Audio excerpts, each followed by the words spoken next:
So, welcome back dear students in Ritika mathematics class. I hope you all are fit and fine.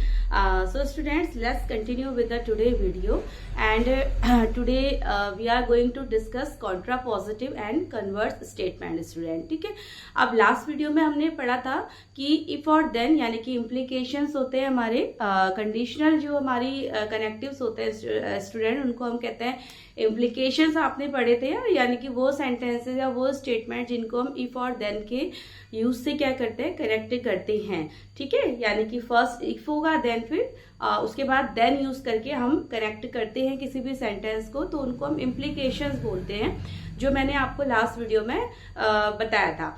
अब इस video में if और then से बनने वाले यानी कि कॉन्ट्रापॉजिटिव एंड कन्वर्स, इनवर्स, ये सारी चीजें हम यहाँ पर डिस्कस करेंगे स्टूडेंट। ठीक है, तो चलिए स्टार्ट करते हैं आज का video. And before it student, please like share subscribe कीजिए रितिका मैथमेटिक्स क्लास को। ठीक है, तो चलिए स्टूडेंट नाउ स्टार्ट करते हैं। अब देखिए, सबसे पहले आज हमारा टॉपिक होने वाला है यहाँ पर कॉन्ट्रापॉजिटिव एंड कन्वर्स स्टेटमेंट। ठीक है, तो now contrapositive and converse statement,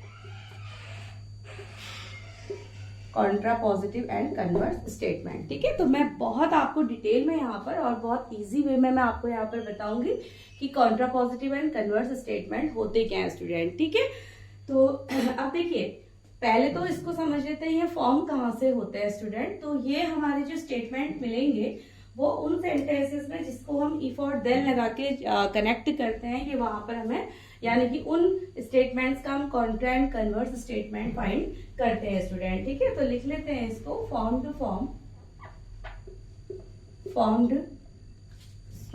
from now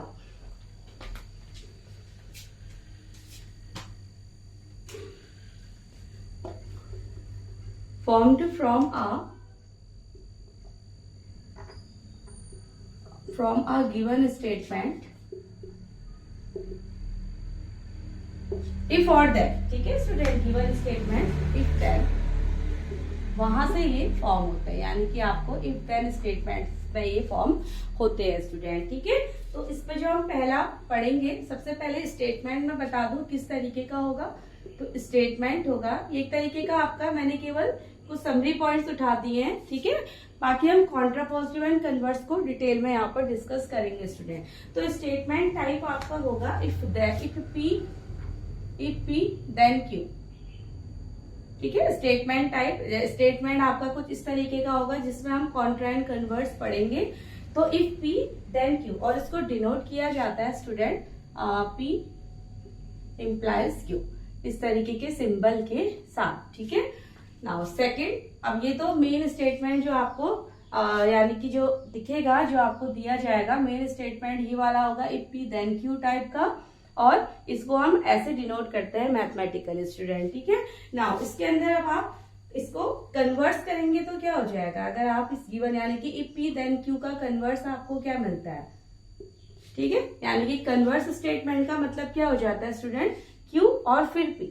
ठीक है, कन्वर्स यानी कि एक तरीके का इसको if Q then P type हो जाएगा, ये हो जाएगा if Q then P, if Q then P यानी कि क्यू इम्प्लाइज पी, ये आपका ऐसे होगा। ठीक है, पी इम्प्लाइज क्यू, यहाँ क्यू इम्प्लाइज पी हो जाएगा स्टूडेंट। ठीक है, अगर हम कन्वर्स की बात करेंगे। नाउ थर्ड जो आपका टाइप आता है वो इसमें इनवर्स क्या होगा।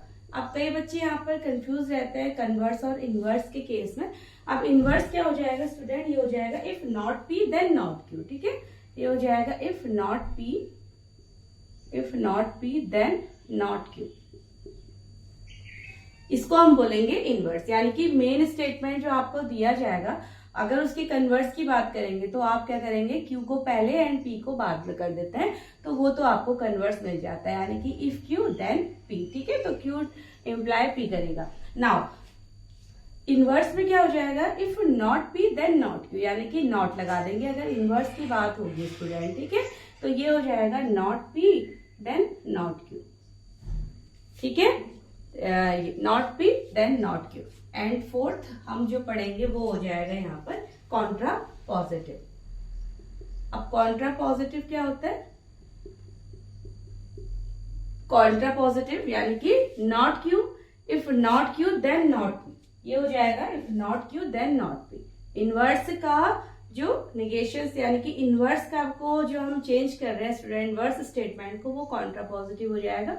इसका मतलब होगा if not Q then not P, और इसको डिनोट कैसे किया जाएगा? Not Q then not P.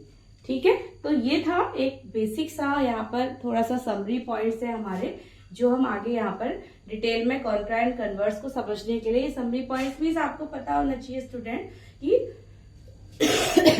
Contra and converse statement एक तो आते कहाँ से, या आते हैं आपके formed from a given statement if and then type. ठीक है, अब स्टेटमेंट कैसे होंगे? जो स्टेटमेंट आपके इफ देन टाइप के होंगे वो कुछ इस तरीके के होंगे, if P then Q type के।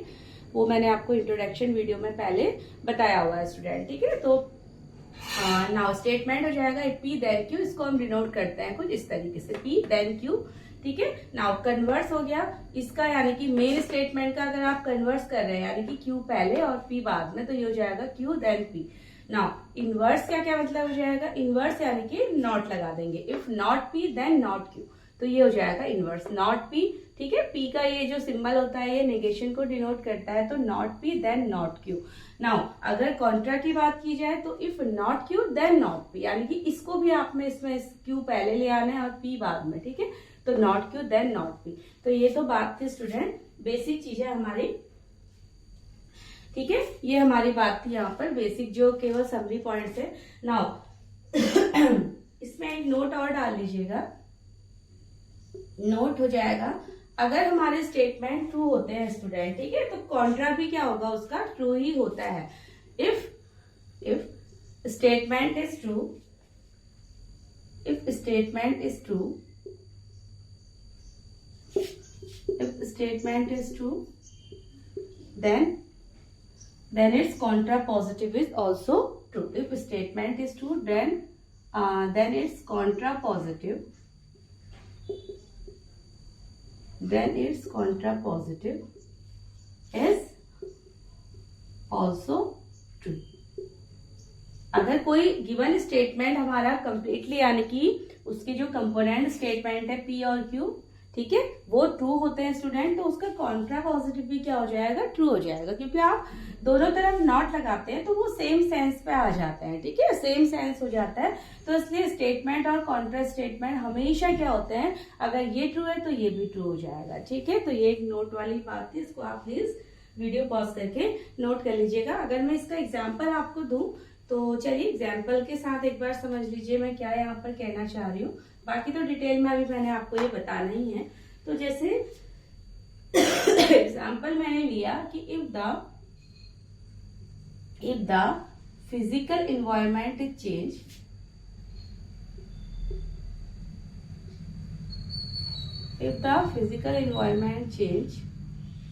if the physical environment is changed, then the biological environment changes. ठीक है, then the biological environment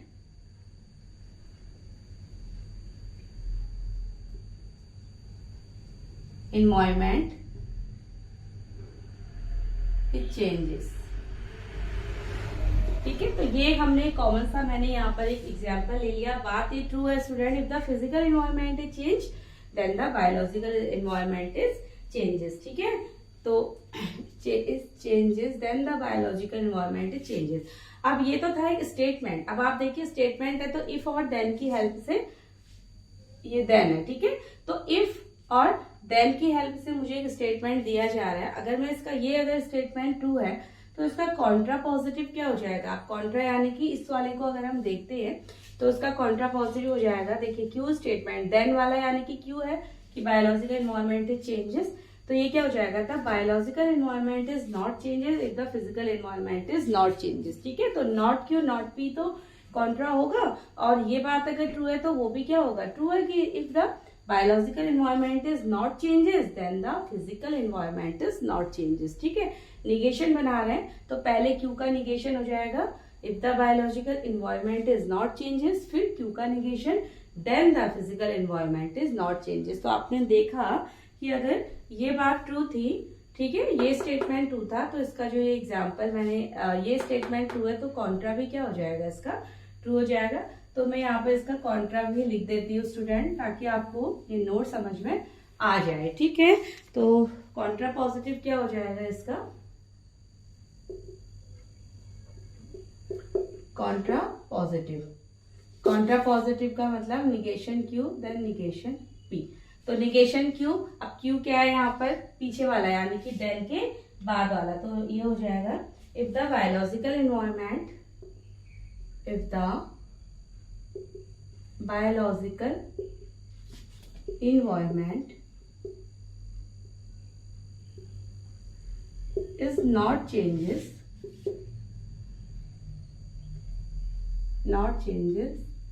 then the physical environment is not changes। ये ठीक है स्टूडेंट, तो ये हमारा कॉन्ट्रा हो गया। If this one is statement is true, तो कॉन्ट्रा का जो कंपाउंड है वो भी हमारा क्या होगा, ये भी हमारा ट्रू होता है। ठीक है, तो बस यही मुझे समझाना था यहाँ पर, बाकी अभी इसको हम और डिटेल में आगे टॉपिक को ले चलते हैं। चलिए now please pause the video and इसको to note it down student. ठीक है, तो चलिए नाउ यहाँ तक मैं इरेज करती हूँ। अब हम समझते हैं कि Contra positive and converse statement क्या होते हैं। ठीक है नाउ, और ये इंपॉर्टेंट टॉपिक होते हैं स्टूडेंट, कुछ कॉम्पिटिटिव एग्जाम्स में भी आपके मैथमेटिकल रीजनिंग के टॉपिक यानी कि ये टॉपिक आपसे पूछे जाते हैं, कॉम्पिटिटिव एग्जाम के पर्पज से भी ये टॉपिक इंपॉर्टेंट है। तो प्लीज अगर जो बच्चे आपके नियर में प्रिपेयर कर रहे हैं तो प्लीज आप इस वीडियो को उनके साथ भी शेयर कीजिए। ठीक है स्टूडेंट नाउ, तो सबसे पहले लेते हैं टॉपिक हमारा Contra positive statement. Contra positive statement,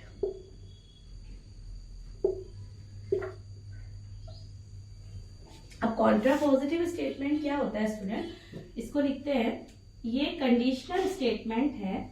now इसकी चलिए मैं आपको बढ़िया सी डेफिनेशन लिखवा देती हूँ। The Contra positive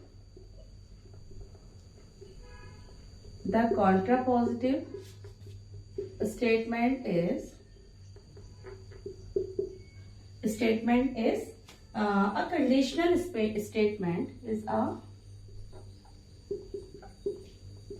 a conditional statement। अब आपको ये तो पता है स्टूडेंट, अगर हम इफ देन लगा देते हैं तो वो कंडीशनल स्टेटमेंट होता है। ठीक है, is a conditional statement of the form if P then Q। if P यानी कि मेन जो स्टैंडर्ड स्टेटमेंट होगा वो if P then Q type का होगा, is formed by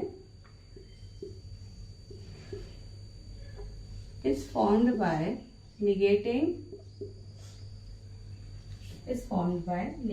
both terms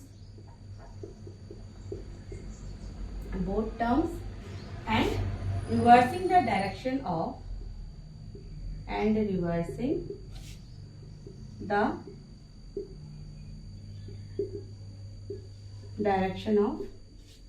inferences आप कह सकते हैं, inferences। ठीक है, यानी कि contrapositive statement conditional statement है जो फॉर्म होते हैं if P and then Q type के स्टेटमेंट से, एंड मतलब इस स्टेटमेंट के अंदर आपको देखने को मिलेंगे कॉन्ट्रा पॉजिटिव, जिसमें इज फॉर्म्ड बाय, स्टेटमेंट का टाइप ये होगा is formed by negating both the terms, यानी कि दोनों टर्म्स को आप निगेट करेंगे, यानी कि उसका डेनियल या आप कह सकते हो नॉट लगाएंगे। ठीक है, तो हम जो भी हमें स्टेटमेंट मेन दिया जाएगा उसका निगेटिंग करेंगे and then reversing the direction of influences, यानी कि not Q and not P. Negation तो होगा ही होगा, साथ में उसको हम निगेट यानी कि डायरेक्शन को भी रिवर्स कर देंगे, not Q and not P कर देंगे स्टूडेंट। ठीक है, तो ये इसकी एक डेफिनेशन थी। तो दस अब इसको यानी कि आप इस एक लाइन से भी समझ सकते हैं, तो जो मैं 10 के बाद इस एक लाइन को दिखवा रही हूँ आप इसको भी नोट डाउन करके समझ सकते हैं, ठीक है। ये थोड़ा सा डिटेल में डेफिनेशन थी। नाउ शॉर्ट में अगर लिख लेते हैं, the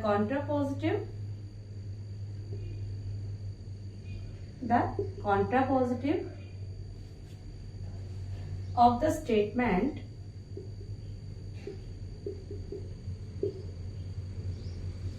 if P then Q is given by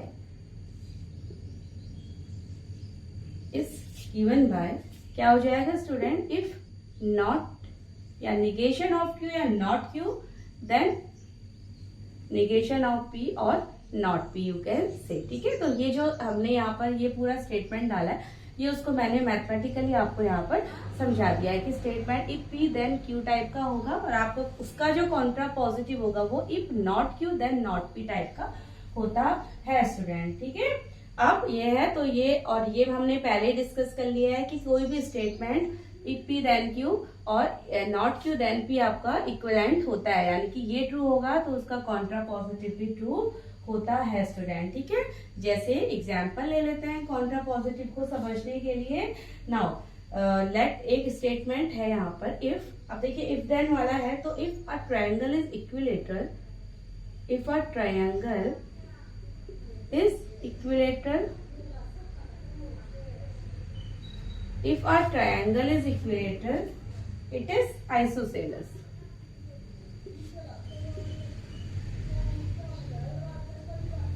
it is isosceles, ठीक है स्टूडेंट। तो ये मेरे पास एक स्टेटमेंट है, if a triangle is equilateral then it is, sorry then भी यहाँ पर लगाएंगे, तो if a triangle is equilateral then it is isosceles, ठीक है। तो कुछ इस तरीके का हमारे पास स्टेटमेंट आता है स्टूडेंट, ठीक है। नाउ अब इसमें देखिए ये तो एक कंपाउंड स्टेटमेंट की फॉर्म है यहाँ पर, तो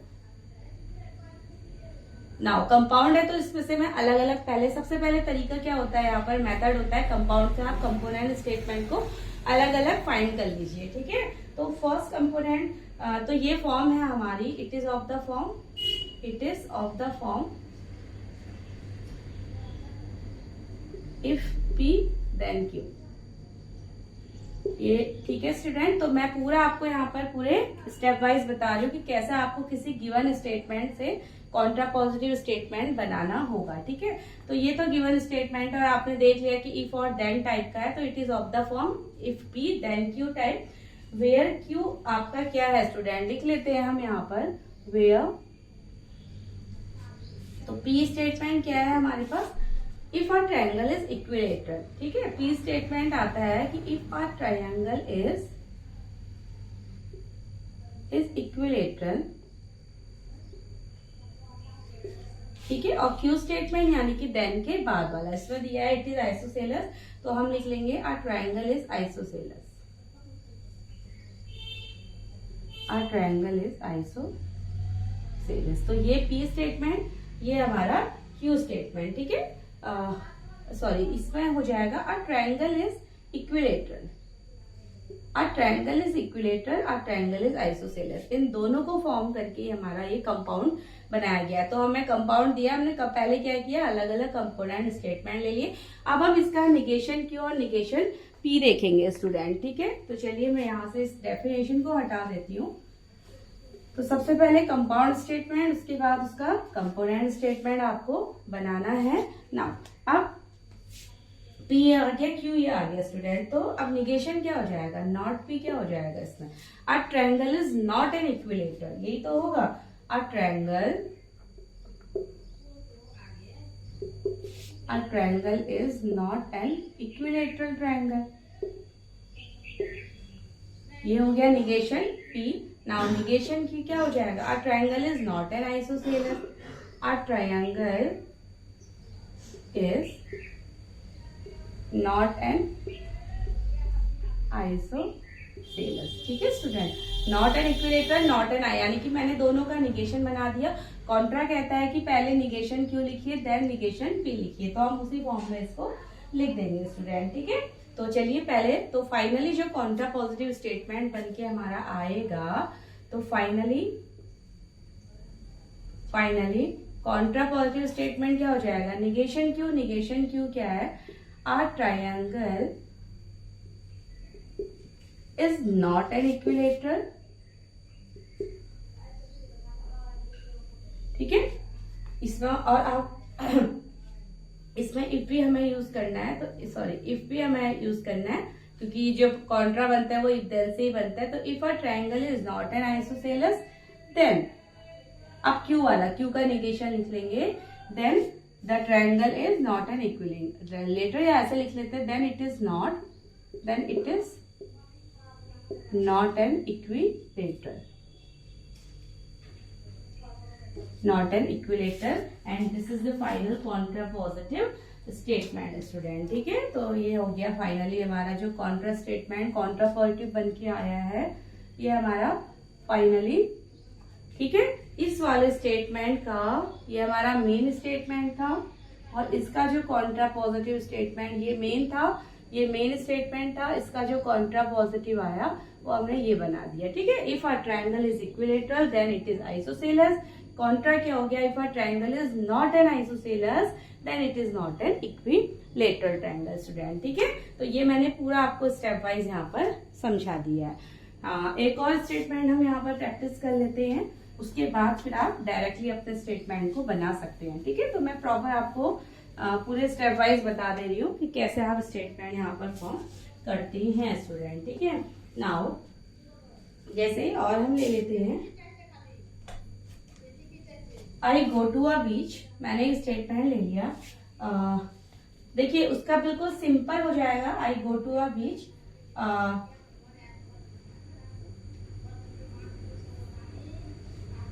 I go to a beach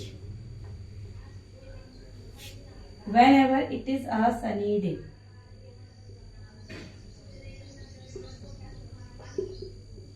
Whenever it is a sunny day. अब whenever वाले जो स्टेटमेंट होते हैं स्टूडेंट, वो भी हमारे इफ और देन वाले ही होते हैं। आपको पता है ना कि इफ देन स्टेटमेंट को हम एक अनदर टाइप और है हमारे पास, एक अनदर वेज और होते हैं जिसके हेल्प से हम इफ देन स्टेटमेंट को लिख सकते हैं।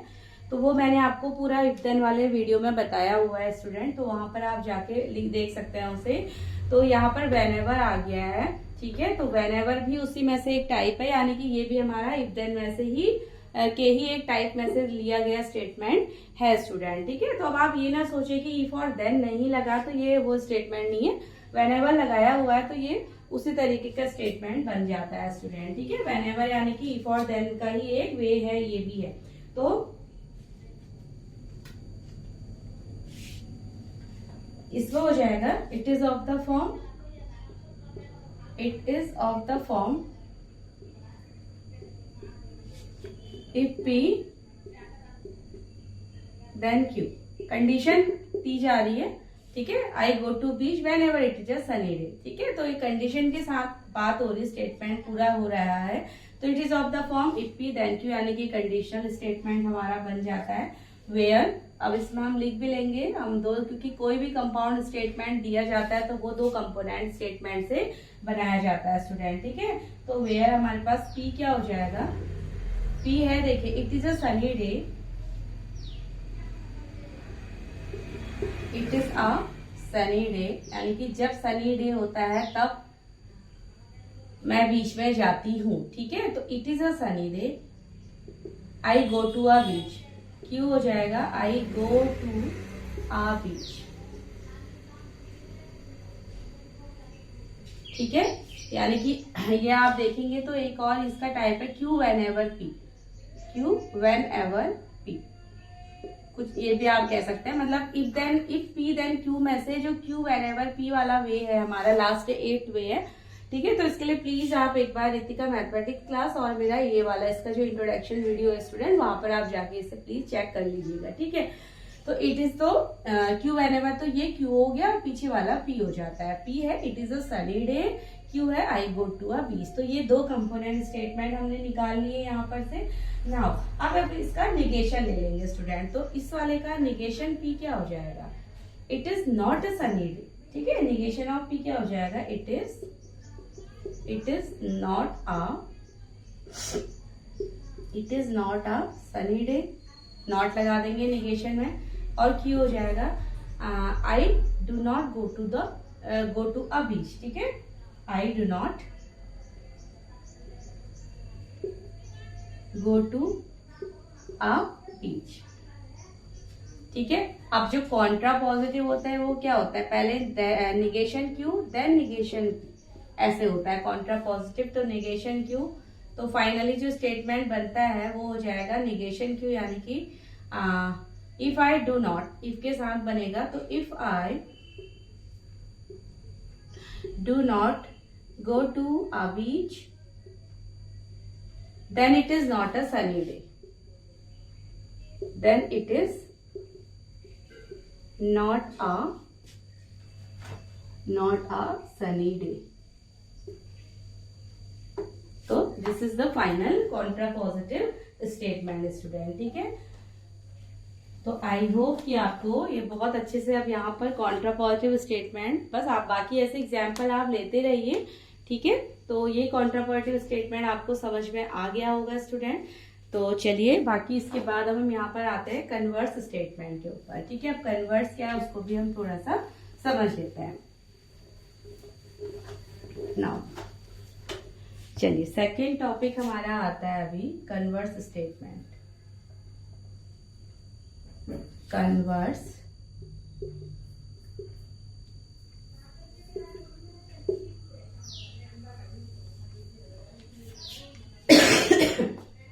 Sorry, converse statement. तो सबसे पहले इसको थोड़ा मैं इजी वे में एक डेफिनेशन आपको बता देती हूँ। The converse of a conditional statement of the form, the converse of a conditional statement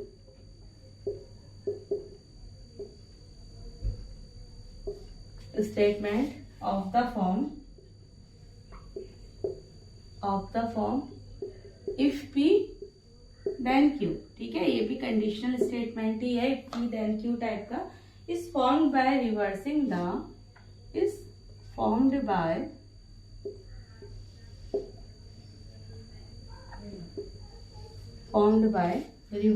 the direction of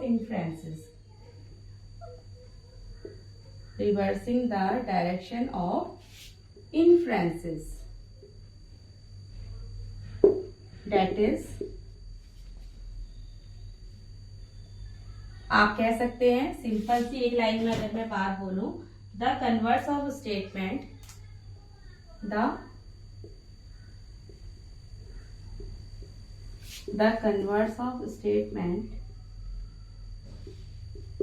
if P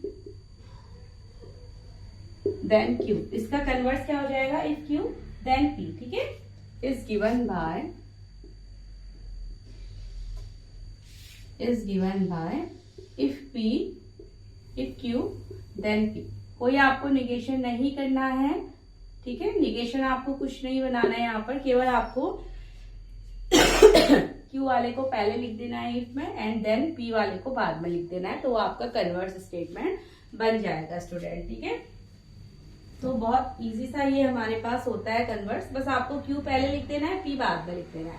जैसे कॉन्ट्रा में आप क्या कर रहे थे, निगेशन Q और देन निगेशन P कर रहे थे, ये आपका सिंपल हो जाता है, ठीक है। एग्जाम्पल देख लीजिए यहाँ पर जैसे सेम मैं एक एग्जाम्पल ले लेती हूँ, आई गो टू अ बीच, ये मैंने कॉन्ट्रा पे भी लिया था, I go to a beach whenever it is a sunny day, ठीक है, whenever it is a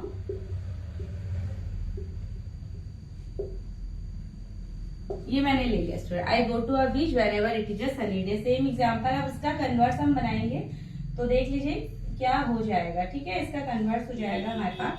अब देखिए पी स्टेटमेंट क्या है यहाँ पर, पी स्टेटमेंट यानी कि whenever, तो क्यू whenever पी है, तो पी स्टेटमेंट हमारा हो जाएगा it is a sunny day, it is a sunny day. If P then Q type है, उसको मैं नहीं लिख रही हूँ यहाँ पर, क्योंकि पहले मैंने आपको लिख के बता दिया है, ठीक है।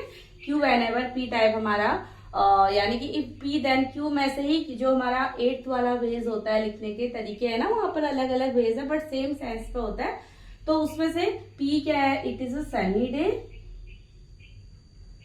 और क्यू हमारे पास है I go to a beach, I go to a बीच। अब वहां पर तो हमने निगेशन बनाया था स्टूडेंट, यहाँ पर हमें निगेशन नहीं बनाना, सिंपल इसको कन्वर्ट करके यानी कि क्यू को पहले लिख देंगे और पी को हम बाद में लिख देंगे। ठीक है, तो इसमें मैं लिख देती हूँ फाइनली जो स्टेटमेंट बन के आता है, क्यू पहले आ जाएगा तो ये हो जाएगा I go to a beach. Now ये हो जाएगा if I go to a beach, if लगा देंगे एंड देन लगा देंगे if I go to a beach, then it is a sunny day, then it is a sunny day। ठीक है student, बस हमने क्या किया, क्यू को पहले लिख लिया और फिर पी को इफ के साथ क्यू कर लिया, देन के साथ हमने पी कर लिया यहाँ पर। बस तो यही आपका कन्वर्स है। एक या दो एग्जाम्पल में और यहाँ पर आपको बता देती हूँ। ठीक है, कन्वर्स स्टेटमेंट के, ताकि आप अपनी एक्सरसाइज के क्वेश्चन बहुत आसानी से सॉल्व कर पाए स्टूडेंट। ठीक है, तो चलिए एक दो एग्जांपल और देख लेते हैं कन्वर्स के। तो सेकंड एग्जांपल मैं यहाँ पर ले लेती हूँ, x is an even number implies that x is an even number implies that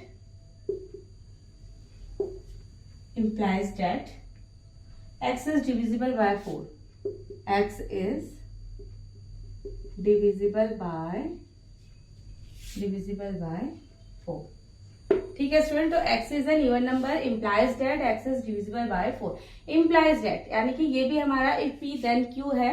मैंने आपको फर्स्ट वाला वे जो बताया था if p then q को लिखने का, वो था p implies q, यानी कि implies आ गया तो ये हमारा if then if p then q वाला स्टेटमेंट है, जिस पर ये कुछ इस तरीके का है, p implies q। ठीक है, तो implies वर्ड को आप ऐसे रिकॉग्नाइज कर लेंगे। ठीक है, तो चलिए ये हो गया। नाउ अब इसमें हम पहले p और q को अलग अलग फाइंड आउट कर लेते हैं स्टूडेंट। ठीक है, तो p क्या हो जाएगा, मैं लिख भी देती हूँ, it is of the form.